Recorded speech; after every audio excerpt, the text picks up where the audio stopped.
Hello students, आज हम start करेंगे पेपर 1 का 5th लेसन। ये बहुत इंपॉर्टेंट लेसन है, ठीक है, जिसका नाम है introduction to networking and internet. ये 12th में आपको बहुत काम आने वाला है, ओके, क्योंकि 12th में इसका रेफरेंस लेसन है, ओके।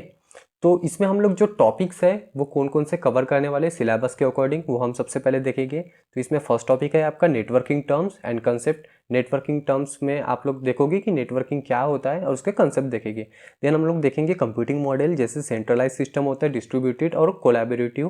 देन आफ्टर हम लोग देखेंगे कॉन्फ़िगरेशंस, सर्वर बेस्ड और पीयर टू पीयर क्या होता है। उसके बाद में हम देखेंगे नेटवर्क सिक्योरिटी। नेटवर्क सिक्योरिटी क्या होती है। देन हम लोग देखेंगे लैन और वैन क्या होता है, ये हम लोग देखेंगे। उसके बाद देखेंगे नेटवर्किंग एप्लीकेशंस, जैसे उसमें आते हैं email, voice mail, FTP, WWW, e commerce, chat, BBS, user group. तो ये सब क्या होते हैं, इसके बारे में हम लोग इस लेसन में डिस्कस करने वाले हैं। तो समय ना वेस्ट करते हुए हम लोग डायरेक्टली स्टार्ट करेंगे फर्स्ट टॉपिक आपका, जिसमें है आपका networking terms and concepts, okay. तो नेटवर्किंग टर्म्स एंड कंसेप्ट में हम लोग फर्स्ट पॉइंट देखते हैं। A computer networking is a process of connecting two or more than two computers with the purpose to share data, provide technical support and to communicate. अब आपको ये थोड़ा सा डिफिकल्ट तो लग रहा होगा, ठीक है। तो हम लोग सरल सी भाषा में देखते हैं कि नेटवर्किंग क्या होता है। देखिए, आपका एक मोबाइल है, ठीक है, आप दूसरे मोबाइल में डाटा शेयर कर रहे हो। इसका मतलब क्या कर रहे हो, आप लोग नेटवर्किंग कर रहे हो, ओके। अब कंप्यूटर में भी सेम चीज़ आपको अप्लाई होती है। कंप्यूटर में जैसे एक कंप्यूटर अगर दूसरे कंप्यूटर में डाटा शेयर कर रहा है, ठीक है, दूसरे कंप्यूटर में मीन्स और बहुत सारे कंप्यूटर में, ठीक है, अगर वो डाटा शेयर कर रहा है, हम लोग कम्युनिकेट कर पा रहे हैं एक कंप्यूटर से दूसरे कंप्यूटर में, तो वो चीज़ होती है नेटवर्किंग, ओके। तो नेटवर्किंग में आप लोग क्या करते हो, रिसोर्सेज भी शेयर करते हो। जैसे अगर दूसरा कंप्यूटर आपके कंप्यूटर में कनेक्ट हुआ, प्रिंटर भी यूज़ कर सकता है, ये भी आपका एक नेटवर्किंग का पार्ट ही है, ओके। तो अब सेकेंड पॉइंट देखते हैं। Networking is the concept of sharing resources and services. इसका मीनिंग वही हुआ कि आप अपने कंप्यूटर की सर्विसेज और रिसोर्सेज शेयर कर रहे हो, ये होता है networking, okay.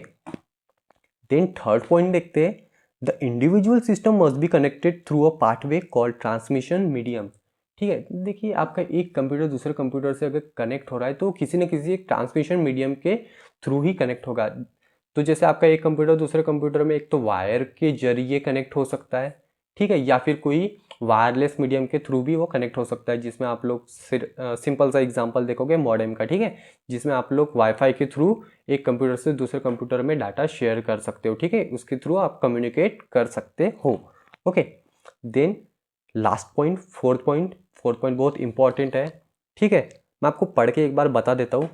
All the system on the pathway must follow a set of common communication rules for how the data is transmitted between different devices in the network. These rules are called as protocols. आप लोगों ने protocols नाम तो सुना ही होगा, ठीक है।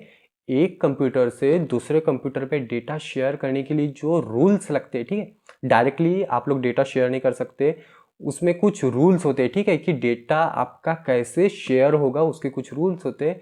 उन्हीं रूल्स को हम लोग क्या कहते हैं, प्रोटोकॉल्स, ओके। तो नेटवर्किंग का कंसेप्ट और टर्म्स यही है कि आप लोग एक कंप्यूटर से दूसरे कंप्यूटर में डेटा शेयर हो रहा है या फिर बाकी सारे कंप्यूटर्स में डेटा शेयर हो रहा है, इसको हम लोग क्या कहते हैं, नेटवर्किंग कहते हैं, ओके। और जो रूल्स लगते हैं उसको शेयर करने के लिए वो होते हैं प्रोटोकॉल्स, ठीक है। और वो कुछ ट्रांसमिशन मीडियम के थ्रू ही डेटा शेयर होता है, जिसमें आपका वायर भी हो सकता है, वायरलेस भी हो सकता है, ओके। देन आफ्टर हम लोग कुछ नेटवर्क कंप्यूटिंग मॉडल्स के बारे में पढ़ेंगे, ये क्या होता है अभी हम लोग उसके बारे में डिस्कस करेंगे। तो नेटवर्क कंप्यूटिंग के 3 मॉडल्स है, ठीक है। फर्स्ट है आपका सेंट्रलाइज कंप्यूटिंग, सेकेंड है आपका डिस्ट्रीब्यूटेड कंप्यूटिंग एंड थर्ड है कोलैबोरेटिव और कोऑपरेटिव कंप्यूटिंग, ठीक है।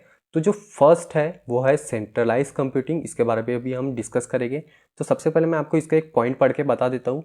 In the centralized computing, all of the processing is performed on a central server, central mainframe computer, ठीक है। अब इस पॉइंट के जरिए हम लोग इसका पूरा डिस्कशन करते हैं, ठीक है। तो इसमें क्या होता है कि इसमें एक मेन सर्वर होता है, ठीक है, और बाकी कंप्यूटर्स उससे कनेक्ट होते हैं। तो इसमें आप लोग जो कंप्यूटर में जो प्रोसेसिंग कर रहे हो, ठीक है, जैसे ये एक बंदा प्रोसेस कर रहा है या दूसरा बंदा प्रोसेस कर रहा है, ये दोनों मिलके एक ही सर्वर में काम करेंगे, ठीक है। तो वो एक ही सर्वर में सारी प्रोसेसिंग होगी, इसी को हम लोग क्या कहते हैं, सेंट्रलाइज कंप्यूटिंग, ठीक है। तो इस पर बहुत सारे आपके कंप्यूटर्स कनेक्ट हो सकते हैं, जिसमें आपका एक मेन फ्रेम, हाँ ठीक है, उस जो सेंट्रल सर्वर होता है ना उसको हम लोग मेन फ्रेम सर्वर भी कहते हैं। तो बाकी सारे जो कंप्यूटर्स है जिसमें प्रोसेसिंग नहीं होगी, वो सारी प्रोसेसिंग आपकी कहाँ पे होगी, सर्वर में होगी। ठीक है, एक सिंपल सा कंसेप्ट याद रखो कि आपके जो मेन सर्वर है उसी में आपका प्रोसेसिंग होगा। ओके, और बाकी जो आपका जो सिस्टम है, जो कंप्यूटर्स है, वो इनपुट और आउटपुट के का ही काम करेगी। मीन्स वो वहाँ पे डाटा ले गए और फिर वहाँ से डाटा क्या करेंगे, वहाँ पे देंगे। ओके, मीन्स वहाँ से डाटा लेना है और देना है, यही काम है बाकी कंप्यूटर्स का। और जो सारा प्रोसेसिंग है वो आपका हो रहा है आपके सेंट्रलाइज सर्वर पे। ओके, नेक्स्ट हम लोग फिर देखते, अभी हम लोग थोड़ा डायग्राम के बारे में डिस्कस कर लेते हैं। ठीक है, जैसे ये आपका एक सर्वर है और इसमें आपके ये सारे कंप्यूटर्स है और जो आपका जो प्रोसेसिंग हो रहा है वो सिर्फ आपका हो रहा है आपके सर्वर में। ओके, देन अभी हम लोग सेकेंड वाला कंप्यूटिंग मॉडल देखेंगे जिसका नाम है डिस्ट्रीब्यूटेड कंप्यूटिंग। डिस्ट्रीब्यूटेड कंप्यूटिंग में क्या होता है वो भी हम देखेंगे। तो इसमें फर्स्ट पॉइंट हम लोग डिस्कस करते हैं, in the distributed computing the multiple computers process the data of server independently. अब इसमें क्या होगा, इसमें आपका सर्वर तो होगा ही, लेकिन जो बाकी जो कंप्यूटर्स है वो खुद में इंडिपेंडेंटली क्या करेंगे, प्रोसेसिंग करेंगे और आपका डेटा स्टोर करेंगे कहाँ पे, सर्वर में। ठीक है, तो इसमें बहुत सारे आपके कंप्यूटर्स कनेक्ट हो सकते हैं। ठीक है, और वो खुद में क्या करेंगे, प्रोसेसिंग करेंगे और आपका डेटा कहाँ पे स्टोर कर सकते हैं, वो सर्वर में। ओके, जिसमें एक सर्वर होगा और सारा जो डेटा है वो आप क्या पे प्रोसेस वो खुद करेंगे, लेकिन स्टोर कहाँ पे करेंगे, सर्वर पे करेंगे। ओके, इसका सेकेंड पॉइंट देखते हैं, in this system the all components are run as one system. Means सारे कंपोनेंट्स जो है वो एक सिस्टम जैसा काम करेंगे। ओके, और आपका डाटा का आप स्टोर करेंगे सर्वर में। देन अभी हम लोग देखते हैं कोलैबोरेटिव कंप्यूटिंग। कोलैबोरेटिव कंप्यूटिंग क्या होता है वो अभी हम देखेंगे। कोलैबोरेटिव कंप्यूटिंग क्या होता है, ये बहुत सिंपल सा फंडा है इसका। जैसे डिस्ट्रीब्यूटेड कंप्यूटिंग है, डिस्ट्रीब्यूटेड कंप्यूटिंग जैसे एक ऑर्गेनाइजेशन में आपका काम हो रहा है और दूसरे ऑर्गेनाइजेशन में काम हो रहा है, ये दोनों ऑर्गेनाइजेशन एक दूसरे से अगर अपना डेटा शेयर कर रहे हैं तो उसी को हम लोग क्या करेंगे, कोलैबोरेटिव कंप्यूटिंग। ठीक है, सिंपल और एक इसका एग्जांपल देखते हैं। जैसे एक ऑफिस है, ठीक है, ये ऑफिस में आपका एक काम हो रहा है, या फिर एक कंपनी है, यहाँ पे एक काम हो रहा है, दूसरी कंपनी दूसरे कंट्री में या फिर दूसरे सिटी में है, वहाँ पे भी वो काम हो रहा है, और ये जो दोनों डेटा शेयर कर पा रहे हैं एक दूसरे से, इसी को हम लोग कहेंगे कोलैबोरेटिव कंप्यूटिंग। ये दोनों जो है वो डेटा शेयर करेंगे इंटरनेट के थ्रू। ठीक है, तो इंटरनेट जो यूज़ कर रहा है इसको हम लोग कह सकते हैं कोलैबोरेटिव कंप्यूटिंग। ओके, तो बहुत सिंपल सी चीज़ है, जो डिस्ट्रीब्यूटेड कंप्यूटिंग है वो अपना डेटा अगर शेयर कर पा रहे हैं दूसरे डिस्ट्रीब्यूटेड कंप्यूटिंग सिस्टम से, तो इसको हम लोग कहेंगे कोलैबोरेटिव कंप्यूटिंग। ठीक है, तो इसका अभी पॉइंट देखते हैं। Collaborative computing enables computers in a distributed computing environment to share processing power in addition to data, resources and services. तो इसका मीनिंग यही हुआ कि जो डिस्ट्रीब्यूटेड कंप्यूटिंग सिस्टम्स हैं वो अगर आपका डेटा अगर रिसोर्सेज वो शेयर कर पा रहे हैं तो वो ही आपका कोलैबोरेटिव कंप्यूटिंग है। ओके, सेकेंड पॉइंट देखो, a person browsing on internet is an example of collaborative computing.